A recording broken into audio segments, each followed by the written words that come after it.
The Rambam, the title of this particular part is Hilchos Malachim U'Milchoseim, the laws which pertain to kings and their responsibility to go to war, and all the aspects. And he says, Yesh Bechlolot Shalosh Esrim Mitzvos. These laws encompass 23 mitzvos, Eser mitzvos aseh, Shlosh Esrim mitzvos lo saseh, 10 positive commandments and 13 negative commandments. So we went through 9 of them. We're by the 11th. Shalishko Beretz Mitzrayim. The person is not permitted to live in Egypt, which Rambam explains based on the Pasuk. And it's known the Rambam lived in Egypt. The Rambam had gone from Spain to Egypt because there were pogroms. In the time of the Rambam, the Jewish community was forced to leave. And the Rambam, people originally from the community in Spain, even till today, they sign after their name, Samach Tes, Svadi Tahor. Why? That they write Svadi Tahor to indicate that even the ones who remained afterwards and they became Iranos, they're not Tahor. They became blemished because they adopted Christianity, even on a temporary basis. But the Rambam used to sign his name, Moshe ben Maimon, Svardi Tahor, who's in violation every day of the negative commandment of dwelling in Egypt. That's what he used to write about himself, even though there are many answers why he was not. But he himself felt, and ultimately, when he passed away, his remains were taken to Tveria. That's where that's the grave of the Rambam. It's known. You visit the graves in Tveria, not far from the grave of Meir Balanes. You have the kever, you have the grave of the Rambam. So there's a negative commandment, Shal Lishko Beretz Mitzrayim. The answer what they give is if you live in Israel, in Eretz Yisrael, you're not permitted to go from Eretz Yisrael to Mitzrayim. But if you live any other location in the world, there's no prohibition to go to Egypt. It's only once you come to Israel, you're not permitted to go there. And it's only when you're going to live there on a permanent basis. But if you come from Spain or anywhere else in the world, this is what the Rishonim answer. One is not in violation of this negative commandment of Shlo Lishka b'Mitzrayim. Okay? Yud Beis. L'shloach shalom l'yoshvei ha'ir kishetzar maleo. Then when they conquer Canaan, they have to offer them a peace pipe. They send them shalom. We'll understand what does it mean. We're not going to destroy you if you agree to certain prerequisites.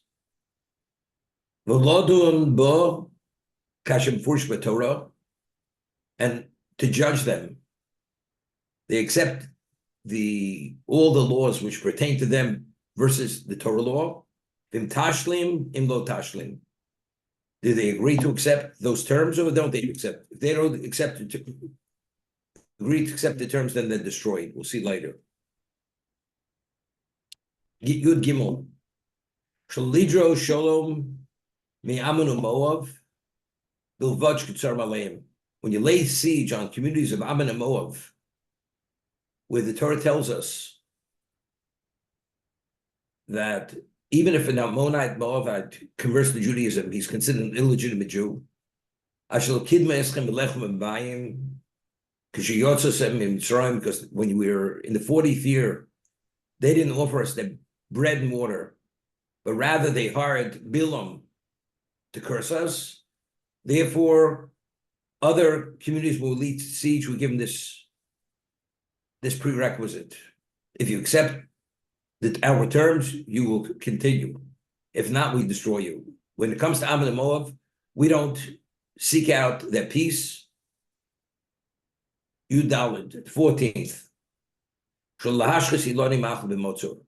You're not permitted to destroy a fruit tree.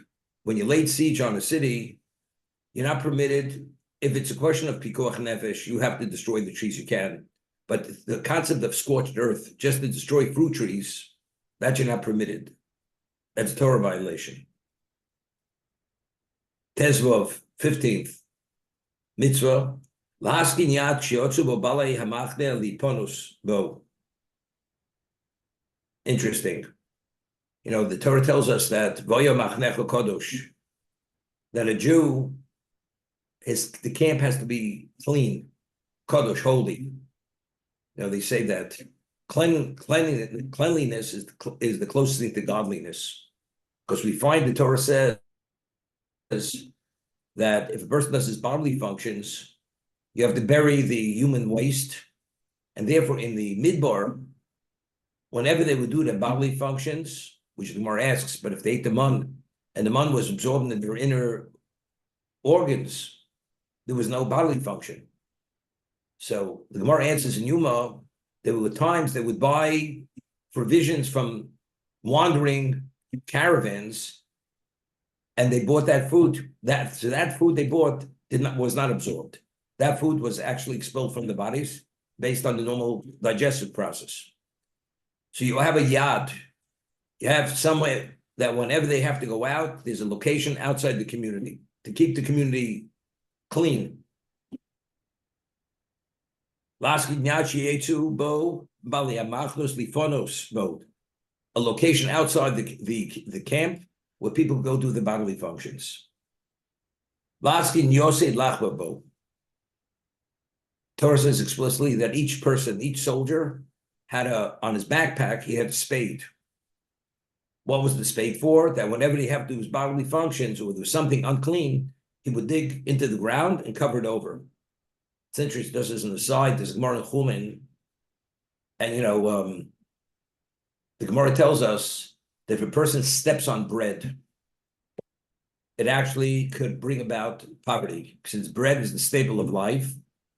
So if a person is not careful and treats bread respectfully, it actually could engender poverty. So Gemara tells over a story that there was this Amora, he had eaten his lunch, whatever it was, his meal, and it was bread. And after he finished eating, there were crumbs on the ground. So immediately he took his spade and he turned it over and he covered the crumbs. What are you doing? That's what he did. No. So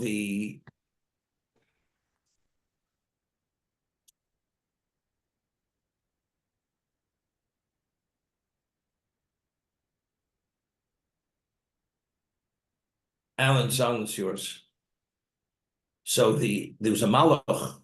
The malach that was created to bring poverty on the person was waiting to see if he would not act responsibly. So when he covered over the crumbs, the Gemara says, he heard a sigh. That malach who was there to supervise how he would deal with the crumbs sighed that he didn't catch him.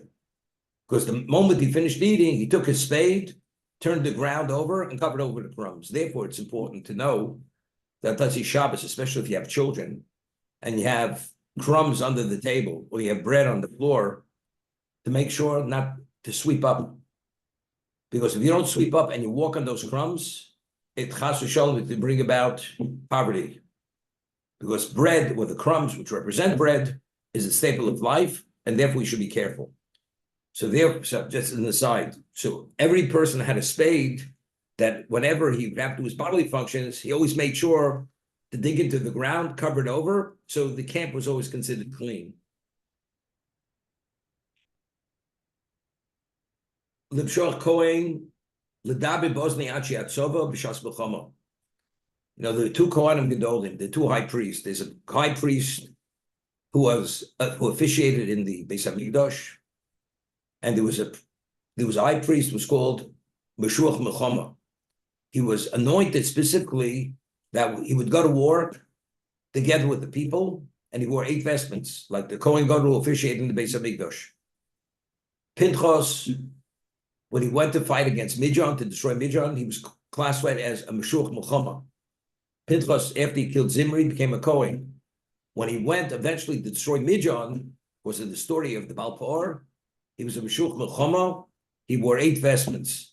So there is a mitzvah to anoint a Kohen to function in this capacity, and he speaks to the people when they're on the front to give them encouragement, give them understanding of what the perspective has to be when they go to war.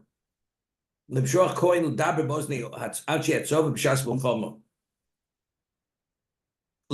Ma'are Subone Binyon, to marry or to build a structure, a house, no to kerem, plant a vineyard. Smechem kinyonim shonat mimo. This is a Torah says when they would, before they go out to the battlefront, they would say whoever married a woman should consummate the marriage and not go out to battle. Whoever built a home should complete the home. Whoever planted a vineyard, he should not go to battle. Why? Smechem b'kinyonim shana achas, shana tmima. They should rejoice over their success, whether it's the wife, whether it's the structure, whether it's the vineyard, for a year. Because within that year, you're still in the state of rejoicing, and therefore going to war would actually undermine that state of mind. And if they went to war, that's a reason to actually receive a furlough for a year. You go back for a year. That person should not be on the front. And the people, this is the whole story with Uri Achiti, with David, the husband of Bathsheba. David told him to go home, and he says, I want to go to the front. So Uri Achiti, David was the king, and when he told Uri Achiti to go back and not, he says, my fellows are fighting on the front, that was considered an act of rebellion. He was Morid de Malchus. In reality, he was Chayv Misa. He was liable for the death penalty. The whole story with David and Bathsheba, since David did not bring it before the Sanhedrin, that he should be judged by the Sanhedrin to be put to death, and what it looked like, he sent him to the front to be killed. To what? To take his wife, which wasn't the reality.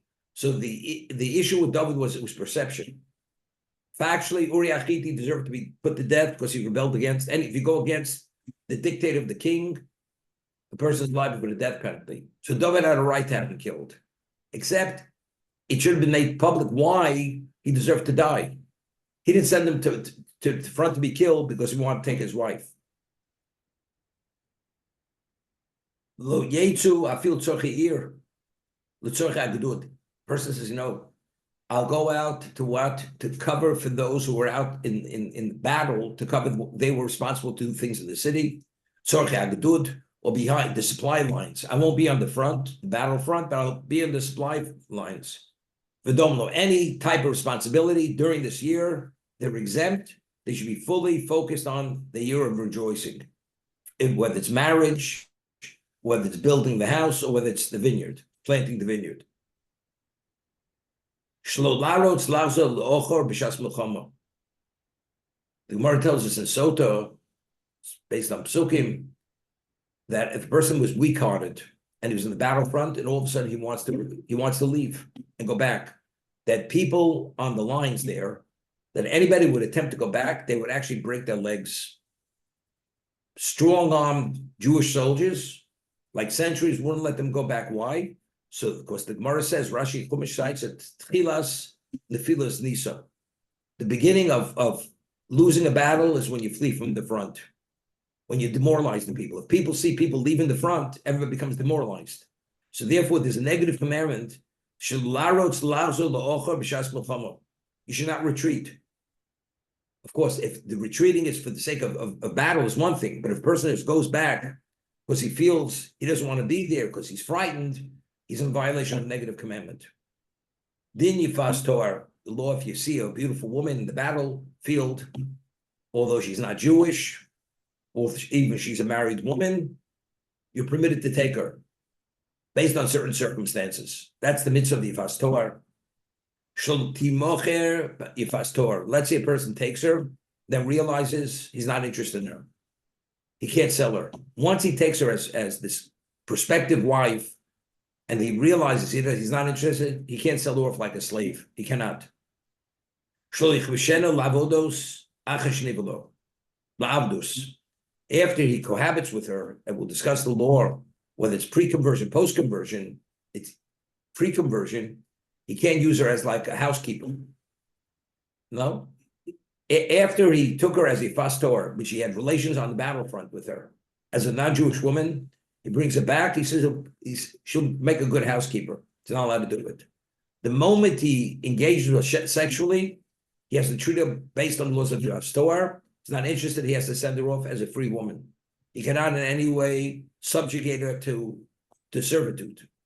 Okay? These are the 12 mitzvahs aseh, 13 negative commandments. Now, just on a hashkafa level, we discussed many times that what does a negative commandment connote? A lav. A negative commandment always connotes don't do. What is every don't do? We tell a person don't do something. It's not in your best interest to do it. Don't do is always you're compromising yourself. That's a don't do. Mitzvah say is if you do, that's an advancement. It's in your interest to do. Do is positive. Don't do is negative. Don't do because if you cross that line, there's going to be a consequence. So now,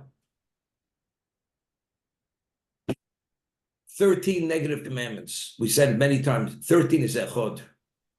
If you want to remain intact, to be able to have a relationship with HaKadosh Baruch Hu, the 13 negative commandments. That's 13. That allows you to maintain the echod, the Yud Gimel. That's Yud Gimel, that's 13 negative commandments. Asay is always 10, that's Aser Sadibros. 10 is always the positive, that's Basar Moris Nivra Olam. We mentioned many times the name of Rabbeinu Bachya and Rashi and Pirkei Avos, that we find the number 10 always manifested itself. Asar Moris Nivra Olam, therefore there were Aser Sadibros, there were 10 commandments. The whole profile and the infrastructure of creation is based on the 10, because ultimately the Torah itself is all inclusive within the 10 commandments. That's the number, that's 10. There's a spheros, the whole system, the spiritual system that functions this world is also 10. But that all goes back to what? To Asar Maimoros, the 10 utterances which God created the world. And that's a total encompassment of the Torah itself in its entirety. The 10 mitzvahs aseh. Atem Kurim Odom. Mitzvahs aseh, as the Maral says, only has relevance to the Jew. The non-Jew has no relevance to an aseh. All the Noahide laws are negative commandments, because a non-Jew cannot advance his spirituality. The only person who could advance his spirituality is only a Jew. And he says that you find one of the Noahide laws is mishpatim, to establish a judicial system. That's only to ensure that the negative should not be violated. That's not an aseh to advance themselves. That's to make sure that if the people should cross those lines, they should be prosecuted for that reason. But the aseh, for the sake of advancement, that's not possible. Because the nature of the neshama of a non-Jew is not as a Jew. Atem kurim odom. Odom means adama, potential. What a Jew is all about, it's all potential. Everybody has different potential, but Hashem gives you the means and the settings to be able to develop that potential. And what is that? That's the mitzvah aseh.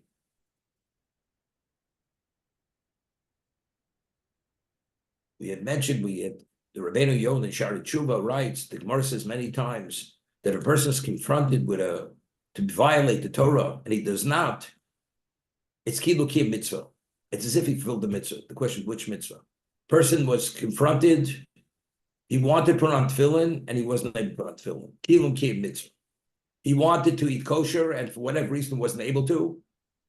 He wanted to eat matzah, did not. Kilum kim mitzvah. Does he get credit for mitzvah matzah, to mitzvah of tefillin, eating more tefillin? So why is it credit for matzah and tefillin? So Rabbeinu Yonah says, Kilum kim mitzvah of Yerushalayim.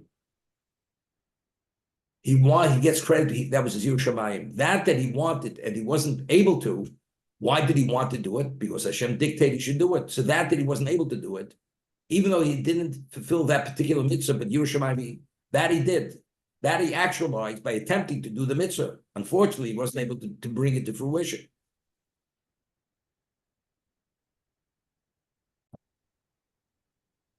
Ask a question and I'll respond. Ask it. It's recording. Chaim asked the question. Question regarding Zayin and Chet. What is the difference between Shelo Lachyot Me'em Neshama to Litfos Amalek? No. So Chayes ben Neshama is going on the 7 tribes of Canaan. Amalek is not one of the Shiva Amimim. Right? Take a look at Vav. Lahachrim Shiva Amimim. The mitzvah is to destroy the 7 nations of Canaan. And even if you destroy them, you shouldn't leave a sole survivor. If you leave a sole survivor, you're in violation of a negative command. So lahachris men kol neshama of the 7 nations. Ches is speaking specifically that's our Shalamolik, that's unrelated to Shiva Amimim.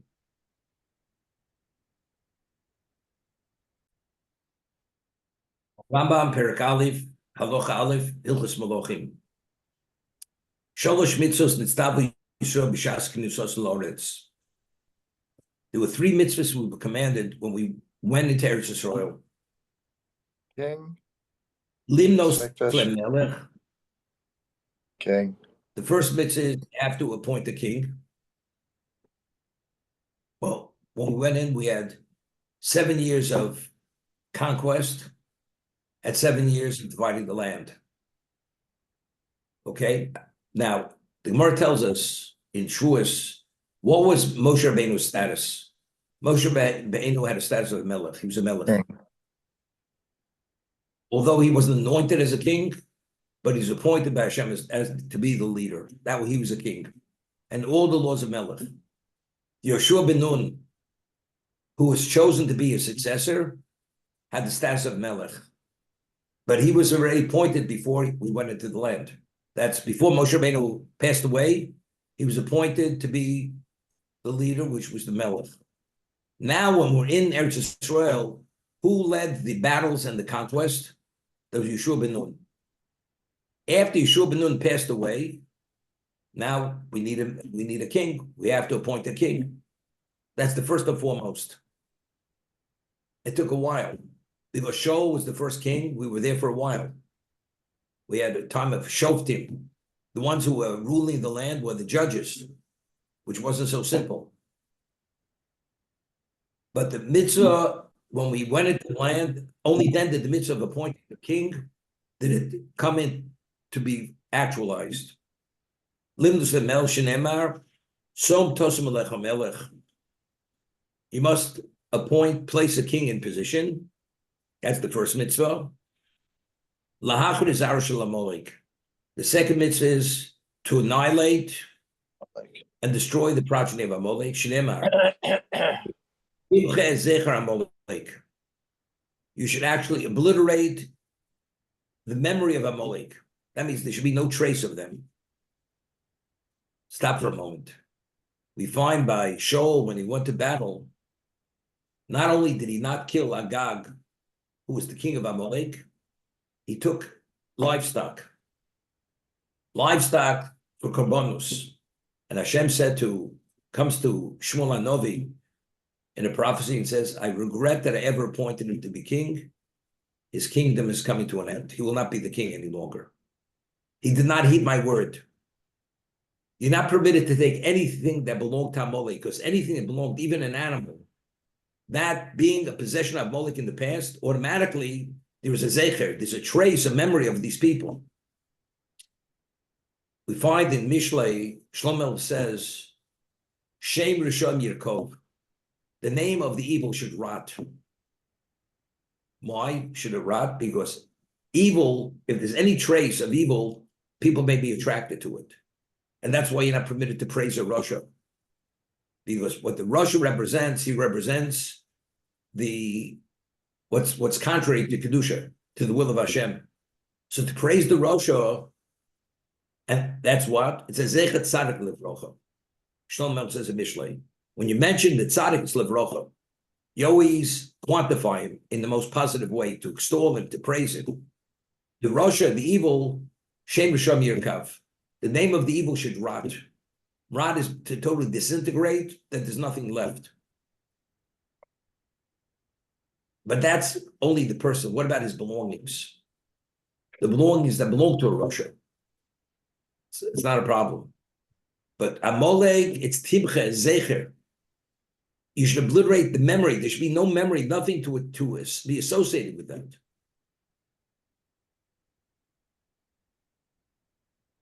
We were at somebody's home for the Suda yesterday, and this person's family, the mother was in Auschwitz during the Second World War. So when Auschwitz was liberated, the SS, they had their residences right near Auschwitz. So they went in, the family, and they ate with the Germans, Yimach Shema B'Zichram. They didn't eat with stainless steel silverware. It was sterling silver. So they took 2 pieces of silverware, a spoon, sterling, it said on it SS, the insignia of the Nazis, and another, whether it was a fork or a knife. And every year at the Seder, when they celebrate the Seder, they take these 2 pieces of silverware and put it on the table to commemorate Yimach Shema, what the Nazis tried, Hisham the Lavasenu. That throughout history, they've always tried to annihilate us. And Hashem always saves us. So that's what they said. Now, if it would be at a time that there's a mitzvah to annihilate Amalek, those pieces of cutlery you'd have to destroy. If it would be within the context of battling and destroying Amalek, they wouldn't be permitted to retain those pieces of silverware. That's a memory. That's a trace of Amalek. Okay, just mentioning it. There should not be a zecher. And after you destroy Amalek, there's a mitzvah to build the Beis Hamikdash. Shenema l'shichno tidrushu uvos hashama. For his dwelling, you should seek him out, and you will come there. That's the build Beis Hamikdash. It's interesting. Although Shaul failed, and we went to war with Amalek, but it wasn't a success. It wasn't a victory. We were victorious, but we didn't totally annihilate them. But it was still a fulfillment of the mitzvah of B'chias Amalek. Therefore, what followed? The Bin Beis Hamikdash. Who built the Beis Hamikdash? David purchased the property. The one who built it was his son. Shlomo built the Beis Hamikdash. So that's the order. Appoint a king. Then it's Limcho Zar Shel Amalek, obliterate, annihilate the progeny of Amalek. And third is Livnos Beis HaBechira. That's the order, the sequential order. Now, Rambam in Beis explains that why the sequence is first the king, and then the obliteration of Amalek, the annihilation of Amalek. Minui Melech, the appointment of the king, Kodem L'Mechem Amalek. Sequentially speaking, that precedes the battle with Amalek. Shenemar, as quotes a pasuk, Osi Sholach Hashem Moshka L'Melech. When Shmuel came to anoint, Shaul was an ordinary Jew, tribe of Binyamin. So Hashem said to Shmuel, "Go anoint Shaul to be the king of Israel." So when he came to Shaul, he says, "Osi Sholach Hashem Moshka L'Melech. Ato Lech V'Kisas Etz Amalek." And after I anoint you as the king, now it's time to smite Amalek. So we see from the pasuk that what's the order? First, we establish the king. That comes through the anointment, which Shmuel anointed Shaul. And then he says to them, now it's time V'Kis Amalek. And the destruction, the annihilation of the progeny of Amalek precedes the Binyan Abayis. Shenemar V'Ki Yeshiv HaMelech Bebeso. When the king lives in his abode, in his house, Vashem hiniach lo bisoviv mikol oivov. And Hashem has put you in a position that you're safe from all your enemies who surrounded you. Yom HaMelech al Nosna Novi. So David says to Nosna Novi, he was the prophet. Anochi Yoshim Beis HaRozi. I live in a home built of cedar wood. And Hashem doesn't have a location to live. There was only a Mishkan. Ma'achash hakomas hamelech mitzvah loma lo rotza HaKadosh Baruch Hu sholu melech b'shmol. I'll stop. Therefore, we see what followed. David being the king and Amalek being destroyed after you have a respite from your enemies that surround you. David says, totally disrespect. I live in a Bayis Shel Arozim and Hashem doesn't have a place to live. I'd mentioned that the Chavetz Chaim used to say that, in Europe, the yeshiva students, they used to get married later. Why? Because in Europe, there was no Beis Yaakov for girls at that time. Just was beginning. There was no Jewish education. A girl, she was educated by the mother, by the family. Just by observing and being brought up in observant home, she understood exactly how to conduct herself as an observant woman. And her perspective, hopefully, was appropriate. But it wasn't a formal education. Only the boys, the men had formal education, went to yeshiva. And because the girls really didn't have a true Torah perspective, until the husband was able to provide a certain degree of financial assistance to the wife, to earn a salary, she wasn't interested in getting married. So she wanted to marry a person who was a yeshiva student, but if he can't provide, she's not ready to marry him. So many of them got married very late because they couldn't find wives. They first had to find a livelihood to earn enough money to provide furniture, to put a roof over their heads, and they wanted a fully outfitted house, many of these girls. And therefore, they would get married when they were 30, 35, even later, and the wife maybe was like 10 years younger than they were, because they wouldn't get married with a yeshiva student if he couldn't provide the material for them. So the Chavetz Chaim used to say, Hashem says, Ki al case kol, my throne is not complete until you obliterate Amalek from under the heavens. As Rashi says, and Kisei Shlema Timocha Molech Tarsa Shemayim. It says Hashem has one chair and it needs repair. And you people want a full dining room set with chairs, fully stable, secure chairs. What about Hashem? If Hashem's okay with a broken chair and life goes on, what do you need this? You need a table and chairs. One chair doesn't match the other, it's okay. Everything does not be exactly in place. That was the Chavetz Chaim's remark. Another question. Go ahead, Bob, ask the question. If Hashem knew that Shaul was not going to make the grade as the kind of king that he wanted, why did he appoint him to begin with? Initially, tell Shmuel to anoint him as king. That's the question. Exactly. Now, God says to Adam, the most perfect human being ever to be created, and Chava, you permit to eat from any of the fruits of the garden except one. From the Eitz Hadas, because it's Tov v'Ra. Did God know that Adam would eat of the tree of knowledge? So if he knew he'd eat, so what's he wasting his time? Right? Same question. In a way, it's a better question. The answer is, there's no concept of free choice. There's a process. The way, it's very interesting. The Ramchal speaks about this, that if the ultimate objective of creation is that man should be a beneficiary of the ultimate, is having a relationship with him, he should have created the human being. The neshama should bask in his radiance. Why are we created in a setting that we have an evil inclination and we have challenges? And only if we succeed in the challenges, only then do we have a share in the world to come. Why? So he explains, the Ramchal, that he endows man with choice, which is the only species, at least living species has choice, because every other living species is dictated by its DNA.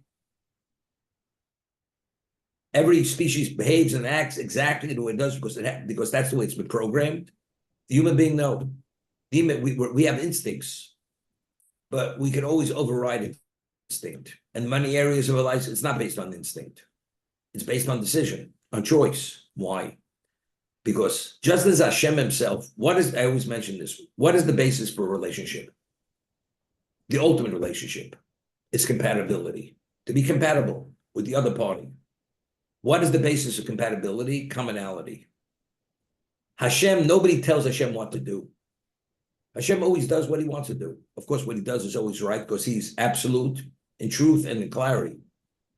For us to have that relationship with him, we have to assume that same posture, that the reason why we do the right thing, it's not because it's forced upon us. Because anything that comes externally and doesn't come from the person himself, that action is not attributed to the person. If I force you to cross lines to eat non-kosher, you're not accountable for being non-kosher. If I force you to do a mitzvah, that mitzvah is not attributed to you. Because you're only doing the mitzvah due to the external force. You have no choice. Except there's a difference when it comes to a Jew. But I'm just, that's, so for the man to be, the human being to be an ultimate beneficiary of the relation with Hashem, as close as we could get, he gives us the identical posture and ability or function as he has. It's up to you to do what you want. So since he wanted Adam to be the ultimate beneficiary, although he knew he would fail, it doesn't make a difference. He failed. And he was culpable for his failing, because the failing was attributed to himself. He was driven out of the Gan Eden. He and Chava. All humanity took a downturn on almost on a permanent level. But you still have choice. The choice is different context of choice now. Now you're more vulnerable to many things which before you weren't vulnerable, because you allowed this foreign substance called Ra to enter into your being. Same thing. Everything's choice. You have the ability to bring Shleimus Abriya. If Shol would have annihilated Amalek totally, the Beis Mikdash would have been built, Mashiach would have come then. But because he left a remnant of that evil, and Hashem says, my throne is not complete until they're totally obliterated, that means there's still time to go. There's quite a way to go. That's the reason. But it's only because the choice has to be the ultimate choice. So although we knew he'd failed, it doesn't make a difference. But it's only through challenge, you meet the challenge, then you assume that posture of Hashem himself. If establishing the king, appointed the king, is a mitzvah, why initially was Hashem upset, didn't want, when the people had requested a king from Shmuel? Shmuel was the leader at the time. They came with a complaint. Why should we be less than other nations? They didn't say, we want a king because that's the Ratzon Hashem. There's a mitzvah to appoint the king. It's like mitzvah mitzvah. You're not supposed to delay. Why don't we have a king? We do have other mitzvahs. What about the mitzvah of appointing the king? That's not the way they asked. That's why should we less than other nations? We're backward. We're archaic. They have kings. We have no kings. It came with a complaint. What do you mean with a complaint? You come saying, why do you deny something? If Hashem wants us to have a king, why don't we have a king? That's what they should have asked. Lo sholo kaim ha-mitzvah. Hear this? They had enough of Shmuel. Shmuel himself, based on Psukim, was the Quim Moshe Rabbeinu and Aaron. In his meticulousness and his demanding, he says, Shekotzu, they were disgusted with Shmuel. Let us have a king. We've had enough. Shenema ki lo oscho mosu, kim osi mosu. So Hashem says, it's not that they detest you. They detest me because you represent me. That's the reason why they want a king. Because you are a true representative of who I am.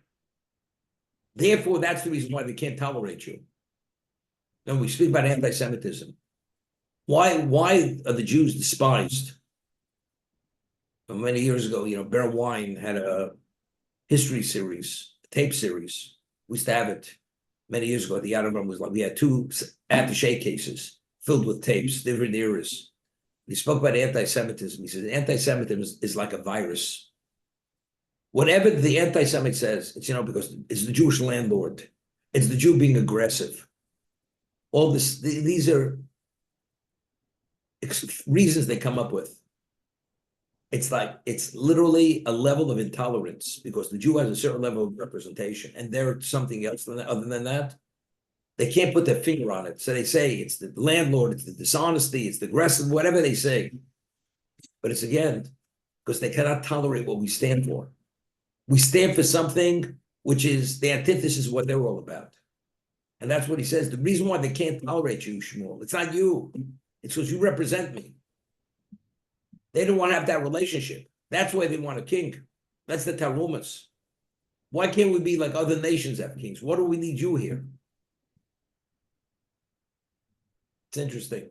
The Chofetz Chaim was one of the leading Torah sages of his generation, the Chofetz Chaim. Besides being very holy, he was a chassid, very holy man. But the Torah leader of the world, we mentioned many times, was Rav Chaim Ozer Rosinski, who lived in Vilna. He knew the Torah at a level nobody could hold up a candle to him. Passed away in 1941. There's a famous picture when the Nazis were coming into Vilna. It was the middle of the funeral of Rav Chaim Ozer. They're carrying his coffin through the streets in Vilna. And the Chofetz Chaim held that Rav Chaim Ozer, his status was Nossi. Same status as a Nossi. He's like the Prince of Israel. And when the Chofetz Chaim was older, normally whenever they would have meetings regarding the issues of Klal Yisrael, they would always meet in Vilna. They'd meet in the home of Rav Chaim Ozer. Rav Chofetz Chaim that became elderly. It was too much for him to travel to Vilna, from Radin to Vilna. Meetings of the Gedolim, of the Torah sages in the home of the Chofetz Chaim. So Rav Chaim Ozer would then, let's say Chofetz Chaim was in his low 90s. Rav Chaim Ozer was passed away, he was like 71 years old, was up at 60, 70. So when he would make the trip from Vilna to Radin, the Chofetz Chaim had a bed prepared with a robe and slippers and something to drink. And immediately, as he came into the house, the Chofetz Chaim was on him. Showed him the room, showed him the bed. He would take off his shoes. He would bring him slippers to wear slippers and assist him to lie down in bed.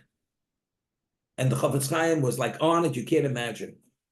So Rav Chaim Ozer shared with someone that the intensity of the Chofetz Chaim, he was so meticulous and almost like demanding, because he was so eager to do the mitzvah, because he held, Rav Chaim Ozer was a prick. He says, I can't take it. It's like too much already. The Chofetz Chaim's like on top of me. I have no breathing room. That's the way he reacted to it. Because he held, first, he wasn't worthy to be treated that way. And the Chofetz Chaim, his personality was, everything had to be more than 100%. If it's a mitzvah, it's the will of Hashem, it has to be done. So there was no let up. Without a stop, there was no let up. Famous story with the Chofetz Chaim, his son-in-law was Rav Menachem Mendel Zaks. Eventually, he was a Yeshiva in Yeshiva University. Rav Zaks was Chofetz Chaim's son-in-law. He was married to his youngest daughter. And there were times they would travel all day for Klal Yisrael, whatever the issues were, and they would come back late at night. They'd come back 2 a.m. They were traveling all day, meetings, discussions, and different projects. When they got back, and of course, his son-in-law was probably 50 years younger than he was. And the Chofetz Chaim, as he got back, the first thing he did was sat down, opened the Gemara and studied for a few hours. Says to his son-in-law, I haven't learned all day, busy with the things we had to do, so I have to sit and study. His son-in-law couldn't imagine. He couldn't stand on his feet. He was so exhausted beyond our understanding what exhaustion is. He fell off his feet. Chofetz Chaim, I didn't study today. I have to sit down and learn a few hours. That's the Chofetz Chaim. He surpassed any of his human reasons. His Achilles heels. He had no Achilles heels when it came to Avodas Hashem. He was always the top of his game, pushing it to a higher level, always. That was Shmuel HaNavi. We can't even fathom what Shmuel was. My Rishim always used to quote the Kuzari. The Kuzari says that the Amoretz who saw a Navi, we can't fathom who that Amoretz was. In terms of what a prophet was, we can't fathom what a prophet was. He says, not even the Amoretz, The ignoramus who saw the Navi, person was unlearned. What was his dimension of person? Even him, we can't fathom who he was. Understand? So could we fathom what Shmuel was? We can't even relate to what the Chavetz Chaim was. You can relate to what Shmuel Navi was. People said we've had enough. So Hashem says it's not you, Shmuel. Don't take it personal. It's because of what you represent, and because you're so committed to me. Therefore, but it's what you represent. That's what they can't tolerate. That's the reason why Hashem got upset. It's not they wanted the mitzvah appoint the king because that's what Hashem wants. They don't want you. That's the reason they want a king.